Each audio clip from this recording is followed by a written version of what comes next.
3 کام عید کا چاند نظر آنے سے پہلے پہلے ہمیں مضبوطی سے تھام لینے چاہیے۔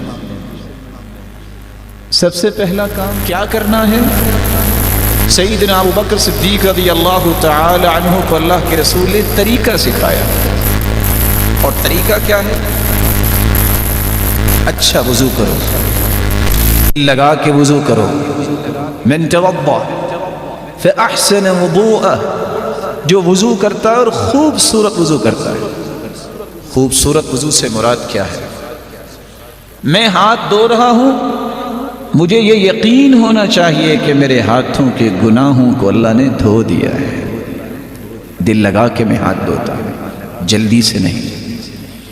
میں جب اپنی انگلیوں کا خلال کرتا ہوں تو حدیث کی روشنی میں ان جگہوں میں چھپے ہوئے ناخنوں کے نیچے بھی جو گناہ ہیں اللہ اسے بھی معاف کر دیتے ہیں۔ چہرے کو دھوتا ہوں تو اس تسلی سے دھوتا ہوں کہ آنکھوں کی پلکوں کے نیچے حتی تحت اشفار عینی اللہ ان گناہوں کو بھی معاف کر دیتے ہیں، دھو دیتے ہیں۔ اچھا وضو کرنے کے بعد 2 رکعتیں پڑھی جائے، اکیلے کسی کمرے میں آج 2 رکعتیں ضرور پڑھیے گا، دل لگا کے۔ یقبل بوجہہ وقلبہ، دل کو بھی اللہ کی طرف لگا کے، چہرہ بھی قبلہ کی طرف کر کے، قلب و قالب کو اللہ کی طرف لگا کے 2 رکعتیں پڑھ لیں۔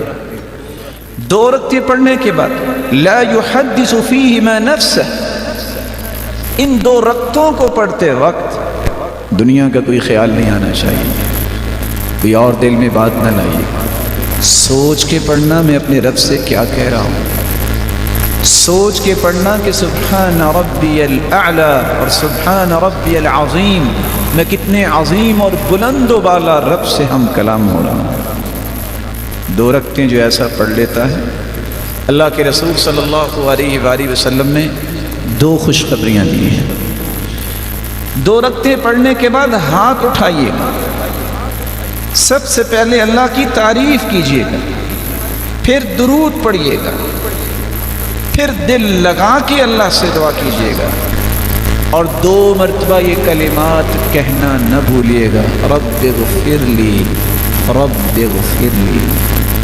جو اتنے الفاظ کہہ دیتا ہے اللہ کھربوں فرشتوں کو گواہ بناتے ہیں، علم عبدی ان له ربا یغفر الذنوب، میرے فرشتوں گواہ رہنا، آج میرے بندے کو پتہ چل گیا ہے اس کا کوئی رب ہے جو معاف کرنے والا ہے۔ عبدی اعمل ما شئت فقد غفر لک، میرے بندے تو آ گیا، تو نے آج تک جتنے بھی گناہ کیے میں نے تجھے معاف کر دیے۔ فرشتوں گواہ بن جانا۔ تو پہلا کام 2 رکعتیں پڑھ کے اپنے گناہوں کی معافی عید کا چاند نظر آنے سے پہلے پہلے ضرور لے لیجئے گا۔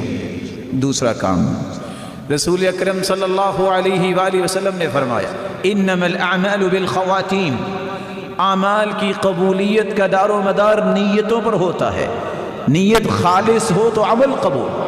اسی طرح انما الاعمال بالخواتیم، اعمال کی قبولیت کا دار و مدار خاتمے پر بھی ہوتا ہے۔ یہ باقی جتنے گھنٹے رہ گئے ہیں دوڑا دو اپنی سواریوں کو، کثرت سے قرآن پڑھو، کثرت سے دعا کرو، کثرت سے اذکار کرو، جب بھی موقع ملے اٹھ کے رکعتیں پڑھنا شروع کر دو۔ یہ موقع ہے، شاہد کے موقع یہ زندگی میں دوبارہ نہ مل سکے۔ کتنے ایسے تھے جو تمنا کرتے تھے رمضان کی، آج وہ مٹی کے نیچے چلے گئے، اور کتنے ہی ایسے ہوں گے جو یہ بات سن رہے ہیں شاید ان کی زندگی میں آئندہ رمضان آئے کہ نہ آئے۔ غنیمت جانیے ان گھنٹوں کو۔ قرآن مجید آج کا دن اور کل کا دن، اللہ ہمیں 30واں روزہ بھی دے دے، ان 3 دنوں میں کم از کم 1 مرتبہ تو قرآن مکمل کریں، اور کوئی مشکل نہیں ہے۔ اللہ عز و جلال ہمیں توفیق سے نوازے۔ تیسرا اور آخری کام جو چاند نظر آنے سے پہلے آپ کو کرنا چاہیے، اپنے گھر والوں کو بھی اس کام پہ لگائیں کہ وہ بھی اپنے رب سے معافیاں مانگ لیں، اللہ کی رحمتوں اور برکتوں کو سمیٹ لیں۔ کس طرح صحابہ کرام رات کو چھینٹے لگاتے اپنے گھر والوں پہ، اٹھو اٹھو، اللہ کی رحمتیں تقسیم ہو رہی ہیں، برکتوں کا نزول ہو رہا ہے، اپنے گھر والوں کو مت بھولیے۔ میرے بھائیوں، لمبے سفر کرنے ہو تو بیگانوں کے ساتھ نہیں ہوتے۔ اگر چاہتے ہو اور سمجھتے ہو کہ میرے پیارے ہیں، اگر سمجھتے ہو کہ میرے بچے پیارے ہیں، تو ان کو بھی جنت میں ساتھ لے جانے کی پلاننگ کریں، ان کے ہاتھوں سے صدقہ کروائیں، خود بھی صدقہ کریں۔ یہ 2 دن رہ گئے ہیں اللہ کو راضی کرنے کے لیے، اور رسول اللہ صلی اللہ علیہ وآلہ وسلم کی سنت کو زندہ کرتے ہوئے آپ اس قدر سخاوت کرتے کہ ریح المرسلہ، جس طرح تند و تیز ہوائیں ہوتی ہیں، اس طرح صدقہ کیا کرتے رمضان میں۔ اور کچھ لوگوں کا کہنا ہے کہ میں کسی کو دکھا کے نہیں کروں گا، کوئی بات نہیں، جس طرح چھپا کے صدقہ کرنا افضل ہے، بعض دفعہ لوگوں کے سامنے صدقہ کرنا بھی افضل ہوتا ہے، جس کو دیکھ کے دوسرے صدقہ کریں۔ نیت کو اللہ دیکھتا ہے، اللہ کی رضا کے لیے۔